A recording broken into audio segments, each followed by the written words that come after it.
بسم اللہ الرحمن الرحیم۔ حضرت انس رضی اللہ تعالی عنہ بیان کرتے ہیں، ایک یہودی لڑکا نبی صلی اللہ علیہ وآلہ وسلم کی خدمت کیا کرتا تھا۔ وہ بیمار ہو گیا تو نبی صلی اللہ علیہ وآلہ وسلم اس کی عیادت کے لیے تشریف لائے۔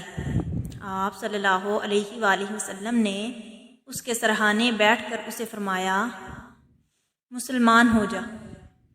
اس نے اپنے پاس بیٹھے ہوئے اپنے والد کی طرف دیکھا تو اس نے کہا، ابو القاسم صلی اللہ علیہ وآلہ وسلم کی بات مان لے۔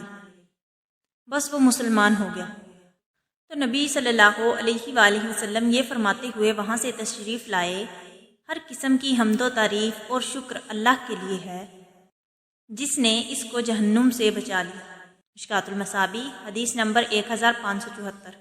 حضرت برا رضی اللہ تعالیٰ عنہ فرماتے ہیں کہ ایک آدمی سورۃ القاف پڑھ رہا تھا اور اس کے پاس ایک گھوڑا 2 رسیوں سے بندھا ہوا تھا کہ اچانک اس کو ایک بادل نے ڈھانپ لیا اور وہ بادل اس کے گرد گھومنے لگا اور اس کے قریب ہونے لگا اور اس کا گھوڑا اچھلنے لگا۔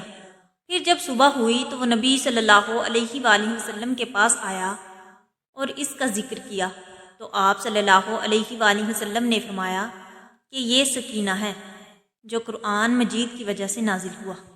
صحیح مسلم حدیث نمبر 1856۔ حضرت سلیمان رضی اللہ تعالیٰ عنہ بیان کرتے ہیں، رسول اللہ صلی اللہ علیہ وآلہ وسلم نے فرمایا، جس شخص کو اس کا پیٹ یعنی پیٹ کی کوئی بیماری ہلاک کر دے اسے قبر میں عذاب نہیں دیا جائے گا۔ مشکوٰۃ المصابیح حدیث نمبر 1573۔